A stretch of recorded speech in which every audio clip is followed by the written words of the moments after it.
আজ সকালে গঙ্গা দেবীর উদ্দেশ্যে ফুল বাসানোর মধ্য দিয়ে শুরু হয়ে গেছে পার্বত্য অঞ্চলের সামাজিক উৎসব বৈশাখীর আনুষ্ঠানিকতা।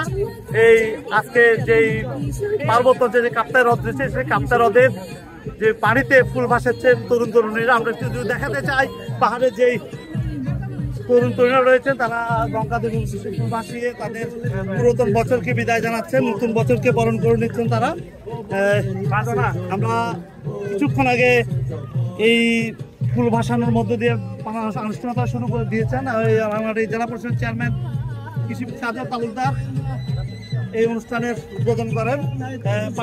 সাথে ছিলেন আমাদের রাঙামাটি জেলা প্রশাসক মোহাম্মদ হাবিবুল্লাহ এবং জেলা প্রশাসন কর্মকর্তারা এই গর্জনতলির সেই ত্রিপুরাদের সারি বৈশিষ্ট্যের যে উৎসব সেই উৎসবের শুভ সূচনা করেছেন।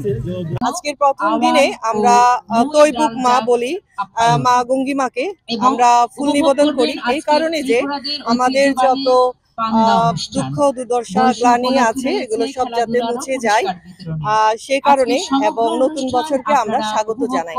এই হারি বৈশুর দিনে সবাইকে শুভেচ্ছা, এবং এই হারু বৈশির মাধ্যমে আমরা ফুল দিয়ে মা গঙ্গাকে নিবেদন করি এবং যত ময়লা আবর্জনা সবকিছু নিয়ে নতুন কিছু নিয়ে আসুক, আমাদের মধ্যে সুখ শান্তি এবং সম্প্রীতি সবার মধ্যে বজায় থাকুক, এটাই মা গঙ্গার কাছে চেয়েছি। এটা হচ্ছে আমাদের ঐতিহ্যবাহী একটা অনুষ্ঠান। তো এই দিনে আমরা সবাই মিলে ফুল বাসাই এবং কি তথাগত সম্মুখ সম্বুদের কাছে আমরা প্রার্থনা করি জগতের যাতে সকল বিশ্বের সকল প্রাণী সুখী হয় এই কামনাই।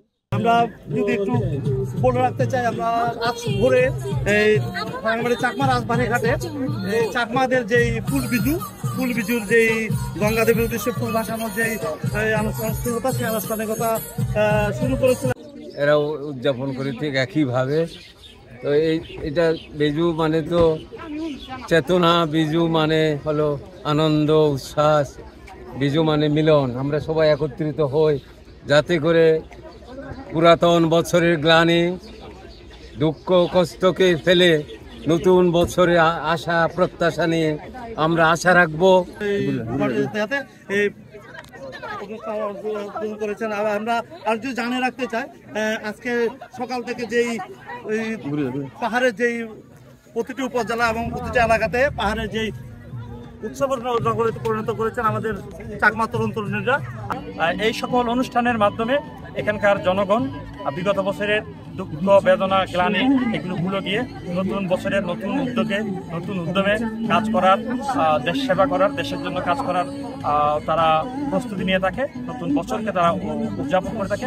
পাশাপাশি এখানকার বাংলাদেশি মানুষের নতুন প্রাণের উৎসব পয়লা নববর্ষ, সকল উৎসবকে কেন্দ্র করে রাঙ্গামাটি মূলত উৎসবের নগরীতে পরিণত হয়েছে। আমরা খবর নিয়েছি রাঙ্গামাটি কেরানি পাহাড় এলাকায় বিশাল একটি চাকমা জনগোষ্ঠীর উৎসব তারা ফুল বিজু পালন করছে এই কেরানি পাহাড় এলাকাতে, এবং কি প্রতিটি উপজেলাতে চাকমা তরুণ তরুণীরা তাদের ফুল বিজুর উৎসবকে আনুষ্ঠানিকভাবে গঙ্গা দেবীর উদ্দেশ্যে ফুল ভাসিয়ে মানে আগামী বছরকে যাতে সুন্দর কাটতে পারে এবং সুন্দর থাকে সেই উদ্দেশ্যে তারা গঙ্গা দেবীর উদ্দেশ্যে ফুল ভাসিয়েছেন। আমরা একটু জানিয়ে রাখতে চাই, আগামীকাল হচ্ছে মূল বিজু, এবং কি পাহাড়ের যে উৎপাদিত সবজি রয়েছে সেই সবজিগুলো দিয়ে তারা পাহাড়ের সেই ঐতিহ্যবাহী পাঁচজন রান্না করবে, পাঁচজন রান্না করে অতিথি আপ্যায়নের মধ্য দিয়ে তারা পাহাড়ের এই মূল বিজু পালন করবে। এর পরের দিন হচ্ছে গজ্জে পড়ছে, এবং কি পাহাড়ের বাংলা নববর্ষকে বরণ করার একটি দিন। সেই বাংলা নববর্ষ বরণ করার দিনে তারা অতিথি আপ্যায়ন প্রতিটি বৌদ্ধ বিহারে গিয়ে তারা পূজা দিয়ে তরুণ তরুণীরা প্রার্থনা করবেন ভগবান বুদ্ধের কাছে যাতে আগামী দিনগুলো যাতে তারা আরো সুন্দর এবং সুখের সাথে বসবাস করতে পারে, পার্বত্য অঞ্চল নয় পুরো বাংলাদেশ পুরো বিশ্বে যাতে শান্তিতে বসবাস করতে পারে, সে শান্তি বয়ে আনে বাংলাদেশ সহ সারা বিশ্বে সেই প্রার্থনায় তারা করবে। এই ছিল আমার কাছে সর্বশেষ তথ্য। রাঙামাটির গর্জনতলি থেকে নন্দন দেবনাথ, বাংলা ভিশন, রাঙামাটি।